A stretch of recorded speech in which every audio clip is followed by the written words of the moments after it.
ईश्वर को खोजना है, यह भी एक वासना है। सत्य को खोजना है, यह भी एक वासना है। मोक्ष को पाना है, यह भी एक वासना है।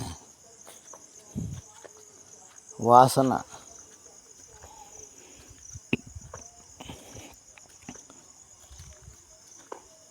ज्ञान से हो। तुम जिस चीज़ के साकार रूप से आराधना कर रहा हो, कोई निराकार से कोई आराधना कर रहा हो, मूर्ति रूप से कोई आराधना कर रहा हो, कोई पेड़ ही पूज रहा हो, कोई पत्थर ही क्यों ना पूज रहा हो, इससे कोई फर्क नहीं पड़ते। जो आज तुम जो श्रावण मास में शिव जी की पूज रहे हैं ना, ये एक ध्यान के प्रतीक है। जो शिव जी की पिंडी बनी है, तुम रोज जाके जल चढ़ा रहे हैं, तुम रोज जाके प्रणाम कर रहे हैं, उधर जो घंटी बजा रहे हैं, जो शिव जी पिंडी रूप से है, हंडाकृति है, ये है। जब तुम ध्यान में हो जाता है, जब तुम ध्यान में विषय से छुटकारा पाके ध्यान में पहुंच जाता है, जब तुम की अंडाकृति की आकृति बनना शुरू होने लग जाता है, जब अंडाकृति ध्यान लगाना शुरू हो जाता है, वो दिखाने लग जाता है। हवामंडल वातावरण में तुम जहाँ बैठा उधर एक, जैसे बारिश में आपने देखा होगा कामन बिल बनता है, जैसा बारिश भी हो और धूप भी हो, ऐसे समय में गिरता है, एकदम कामन बिल धनुष बन जाता है। ऐसे एक आपके एक आवरण बनता है अंडाकृति की, वायुमंडल के अंदर एक ऊर्जा तुम्हारे अंदर बिल्कुल वो ऊर्जा बन जाता है। वो ऊर्जा किस लिए बन रहा है? तुम्हारे ध्यान घटा है और विषय उधर आने नहीं दे रहा है। 5 बज गए, घर जाना चाह रहा है, वो विषय आने चाह रहा है।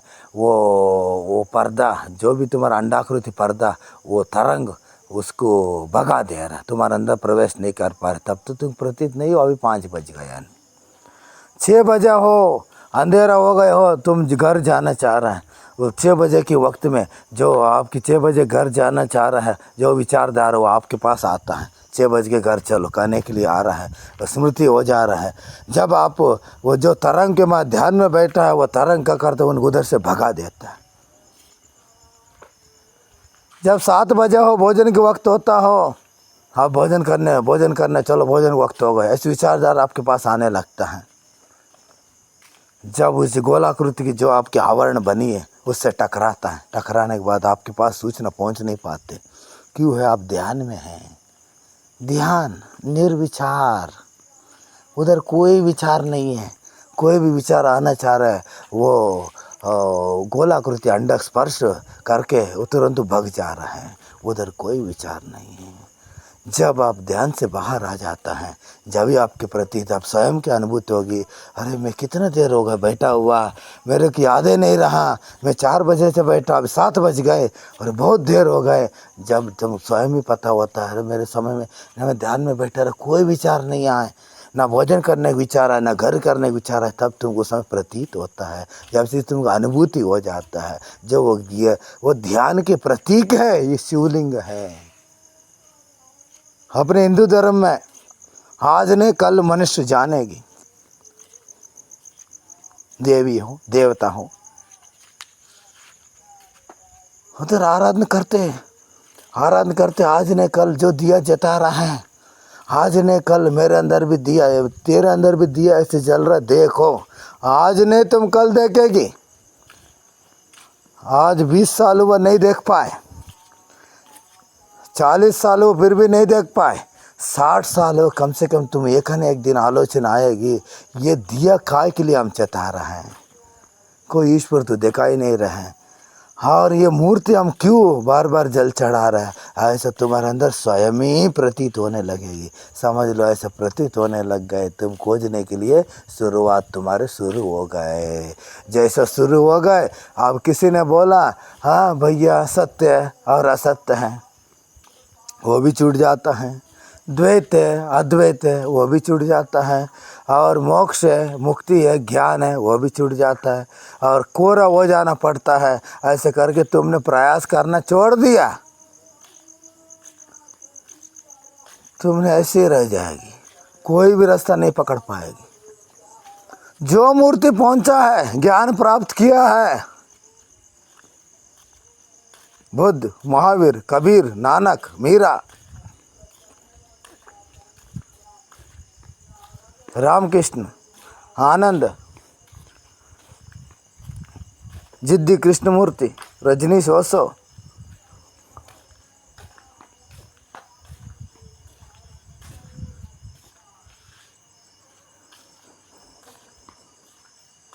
शंकर, गोरख, ये लोग पहुंच के उधर, ऐसा नहीं पहुंचा।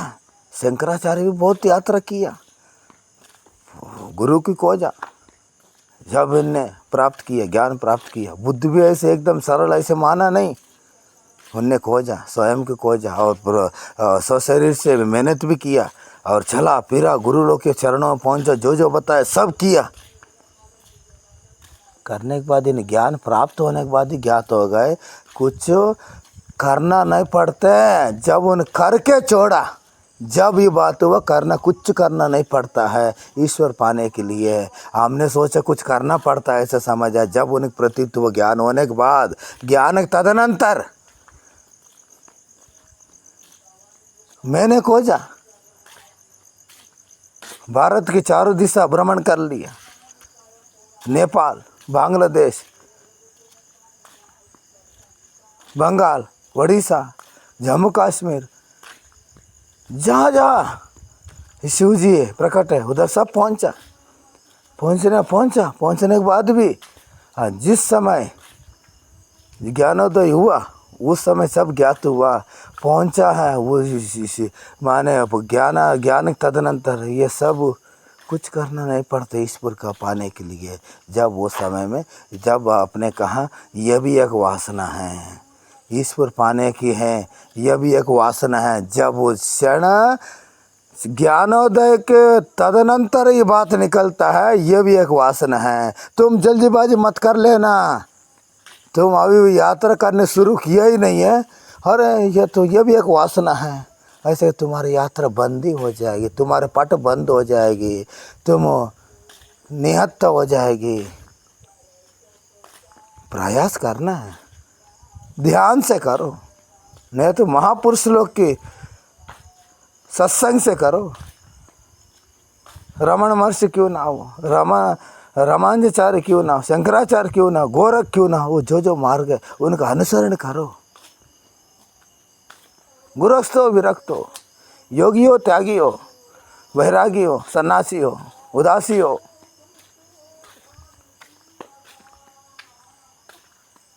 अनुसरण करो। अनुसरण करने से तुम जिस चीज में मार्ग में जा रहा हो, कोई मुसलमान कावा में जाके पूजा कर रहा है, तुम उसी में जाके करो। कोई काशी में जाके गंगा जी में नहा रहा है, उसी में जाके नहा लो।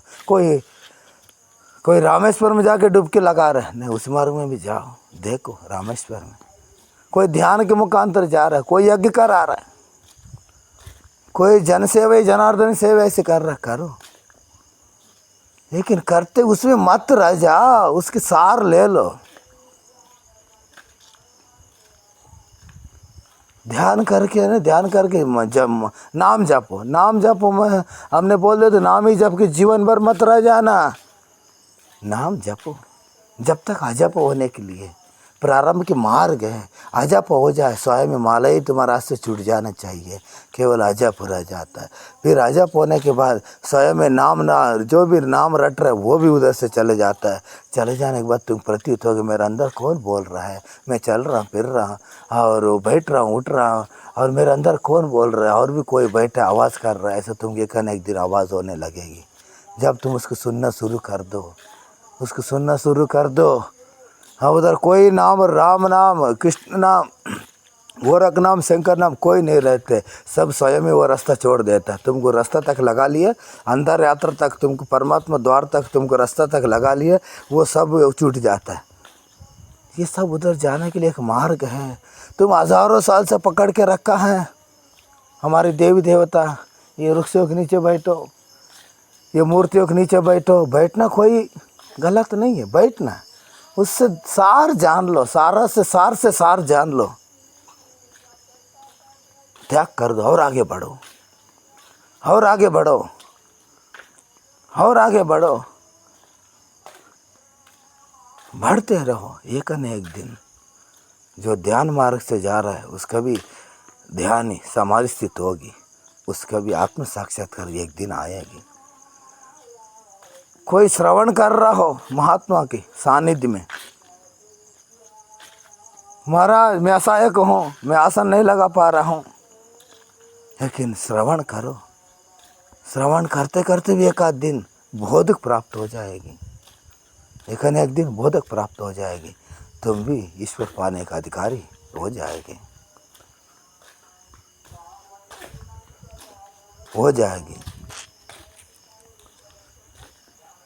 इसलिए किसी को मान बिल्कुल, अरे इनने क्यों कह दिया, वासना, ये भी तो वासना है, ईश्वर पाने के लिए वासना, मुक्ति के भी वासना है, वासना नहीं रहनी चाहिए। हाँ तुम बिल्कुल जल्दीबाजी मत कर लेना, छोड़ना नहीं।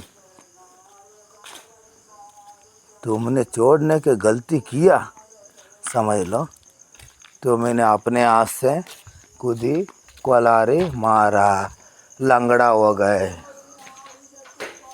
ऐसा हो जाएगी, ऐसा हो जाएगी। इसलिए प्रयास भी करना है, ऐसे प्रयास करो थक जाए, हार जाए, जब निर्णय करो, मिले और ना मिले, मिले और ना मिले, प्रयास करके फिर निर्णय में लाना, मिले ना मिले। जब जल्दीबाजी मत कर लेना, तुम प्रयास भी नहीं किया हो, ध्यान भी करना नहीं चाह रहे हो, महात्मा सानिध्य बैठना भी नहीं चाह रहे हो, महापुरुष सानिध्य श्रवण भी नहीं करना चाह रहा है, और यात्रा भी नहीं करना चाह रहा है, बैठे बैठे कैसे ज्ञान हो जाएगी, असंभव है। हाँ असंभव है। क्यों? ये सब रास्ता शास्त्र है, अपने देवी देवता हैं, ये सब रास्ता बता पाएगी तुमको, रास्ता में लगा देगी। ये भैया लो हाथ पकड़ के तुमको रास्ता में लगा देगी। जो गुरु है, बोधक गुरु है, शिक्षा गुरु है, माता पिता है, हाथ पकड़ उंगली पकड़ तुमको रास्ता में लगा देगी। लेकिन चलना तुम्हें होगी, तुम्हारे साथ कोई नहीं चलेगी, तुम्हें तय करना पड़ेगी मैं कौन सा रास्ता में जाना है, कौन सा रास्ता में नहीं जाना है। तुम्हारे हाथ में है, चाबी भी है और ताला भी है। हाँ, सही कौन सी है, सत्य कौन सी है, असत्य कौन सी है, तुम्हारे हाथ में है।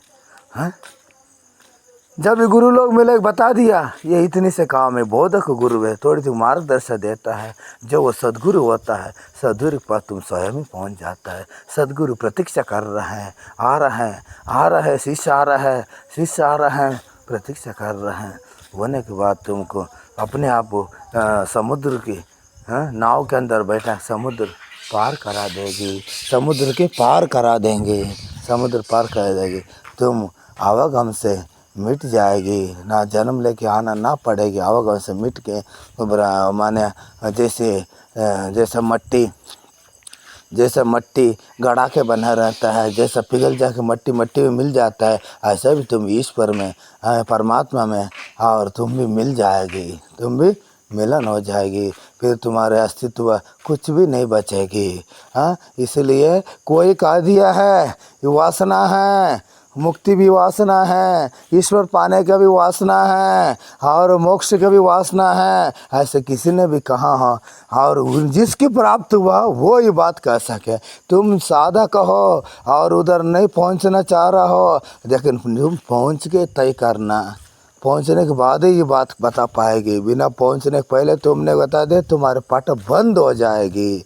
इसीलिए ध्यान रहे, प्रयास करो, तुम जौन सा चीज़ में उचित लगे ध्यान में करो, जप में करो, कोई चीज़ आप मना नहीं करते। तुम जिस चीज़ से सहज हो, गृहस्थ में रहो, खेती करते रहो, हैं, उस चीज़ में ध्यान ध्यान बनाओ, केंद्रित कर लो। हाँ, सब चीज़ से परमात्मा द्वार खोलिए, चारों दिशा से खोलिए। कोई भी दिशा से तुम जा सकता है। हाँ, कोई नहीं बताया, कोई नहीं को मना नहीं करता है। इस पर तू स्वागत कर रहा है, आ जाओ मेरे शरण में, आ जाओ आ जाओ आ जाओ। लेकिन तुम जाने की तैयार ही नहीं हो रहा है। ना तैयार होने के कारण किसकी कसूर है? मेरे ही कसूर है।